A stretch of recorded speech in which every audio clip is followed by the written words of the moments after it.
नमस्कार, मैं हूं आपके साथ रोहन। देश 2024 की तरफ अब नजरें गड़ाए हुए हैं। राजनीतिक पार्टियां भी जोर आजमाई शुरू कर चुकी हैं। एक तरफ राहुल गांधी भारत जोड़ो यात्रा निकाल रहे हैं तो दूसरी तरफ नीतीश कुमार सबको एकजुट करने में लगे हुए हैं। इन सबका एक ही मकसद है, 2024 में मोदी को किसी तरीके से हटाना है। लेकिन अभी विपक्ष में बड़ा कंफ्यूजन है और ये तय नहीं हो पा रहा है कि मोदी शाह से टक्कर लेने का नेतृत्व कौन करेगा, क्योंकि बीजेपी के खिलाफ एकजुट होना ही अपने आप में विपक्ष के लिए सबसे बड़ी चुनौती है। 4 सितंबर को दिल्ली के रामलीला मैदान में हुई हल्ला बोल रैली में राहुल गांधी ने दो टूक कहा कि नरेंद्र मोदी का मुकाबला सिर्फ और सिर्फ कांग्रेस ही कर सकती है। ये बाकी विपक्षी दलों को साफ संदेश था कि अगर बीजेपी को हराना है तो उन्हें कांग्रेस के नेतृत्व में ही एकजुट होना पड़ेगा। तो यात्रा की क्या जरूरत है? यात्रा की यह जरूरत है कि विपक्ष के सामने और कोई रास्ता ही नहीं है, हमें सीधा जनता के बीच में जाना पड़ेगा। मीडिया हमारा नहीं, सांसद में हम बोल नहीं सकते, तो अब कांग्रेस पार्टी और बाकी विपक्ष के पास सिर्फ एक रास्ता है, जनता के बीच में जाकर उनको देश की सच्चाई बताना। खैर, विपक्ष के इस महाभारत के बीच बीजेपी ने अपना प्लान तैयार कर लिया है, जिससे पार पाना किसी के बस की बात फिलहाल नहीं लग रही है और 2024 का सपना देखने वाले लोग एक बार फिर से सत्ता से दूरी ही रहने वाले हैं, ऐसा नजर आ रहा है। दरअसल 2024 में जीत के हैट्रिक लगाने के लिए बीजेपी ने केंद्रीय मंत्रियों को अहम जिम्मेदारी सौंप दी है। जीती हुई सीटों को बरकरार रखने के अलावा उन सीटों पर खास फोकस किया जाएगा जहां पिछले चुनाव में पार्टी दूसरे या तीसरे स्थान पर थे। बड़े केंद्रीय मंत्रियों को 144 सीटों की जिम्मेदारी सौंपी गई है। इनमें से ज्यादातर वो सीटें हैं जहां बीजेपी को पिछले चुनाव में हार मिले थे। इसी को बीजेपी का प्लान 144 कहा जा रहा है। गृह मंत्री अमित शाह और बीजेपी अध्यक्ष जेपी नड्डा ने केंद्रीय मंत्रियों के साथ बैठक कर उन्हें मिशन 2024 के लिए जी जान से जुटने के लिए कह दिया है। बीजेपी हारी हुई 144 सीटों के लिए पूरा रोड मैप तैयार कर चुकी है। इसके अलावा 25 से ज्यादा सीनियर मिनिस्टर्स को भी अहम जिम्मेदारी सौंप दी गई है। ये सभी मंत्री और नेता जमीनी स्तर पर जाकर संगठन को मजबूत करेंगे और प्लान बनाएंगे। बता दें कि बीजेपी ने 2019 के लोकसभा चुनाव में 303 सीटों पर जीत हासिल की थी। पिछले चुनाव में भी बीजेपी ने इसी तरह की रणनीति बनाई थी और उन सीटों पर खास फोकस किया था जहां पार्टी को 2014 में हार मिली थी। 2019 में इसी तरह की रणनीति का बीजेपी को फायदा भी हुआ था और 2019 में बीजेपी की सीटें 2014 की 282 सीटों से बढ़कर 300 के पार पहुंच गई थी। अब बीजेपी 2024 में भी इसी रणनीति पर चलना शुरू कर चुकी है और अपनी तैयारियां कर रही है। फिलहाल विपक्ष अभी एकजुट नहीं हो सका है। एक तरफ नीतीश कुमार को प्रधानमंत्री का चेहरा बनाए जाने की बात चल रही है तो दूसरी तरफ राहुल गांधी ने साफ कर दिया है कि अगर बीजेपी मोदी शाह से लड़ना है तो कांग्रेस के नेतृत्व में ही एकजुट होकर आगे बढ़ना पड़ेगा। फिलहाल सुनिए राहुल गांधी को उन्होंने और क्या कुछ कहा था। तो यात्रा की क्या जरूरत है? यात्रा की यह जरूरत है कि विपक्ष के सामने और कोई रास्ता ही नहीं है, हमें सीधा जनता के बीच में जाना पड़ेगा। मीडिया हमारा नहीं,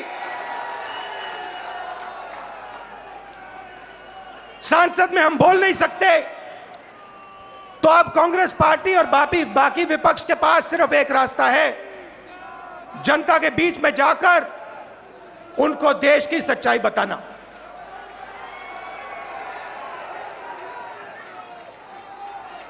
जो भी नरेंद्र मोदी जी के खिलाफ काम करना चाहता है, चाहे कोई भी हो, विपक्ष की पार्टी हो, एक्टिविस्ट हो, एनजीओ का कोई व्यक्ति हो, उस पर पूरा का पूरा जबरदस्त आक्रमण होता है। ईडी, सीबीआई, इनकम टैक्स, ये सब के सब लगा दिए जाते हैं। 55 घंटे मुझे ईडी में वहां पे बैठाया। मगर मैं एक बात समझाना चाहता हूं नरेंद्र मोदी जी को, मैं आपकी ईडी से नहीं डरता हूं, मुझे कोई फर्क नहीं पड़ता। आप 55 घंटे करो, 100 घंटे करो, 200 घंटे करो, 500 घंटे करो, 5 साल करो, कोई फर्क नहीं पड़ता मुझे। ये हमारा जो संविधान है, जो इस देश की आत्मा है, आज इसकी रक्षा करना आज इसको बचाने का काम हर हिंदुस्तानी नागरिक को करना पड़ेगा, क्योंकि अगर हमने ये नहीं किया, अगर हम आज नहीं खड़े हुए, तो फिर ये देश नहीं बचेगा। क्योंकि ये देश संविधान है, ये देश इस देश की जनता की आवाज है, ये देश इस देश की जनता का भविष्य है। ये देश दो उद्योगपतियों का नहीं है, ये देश हिंदुस्तान के गरीब लोगों का है।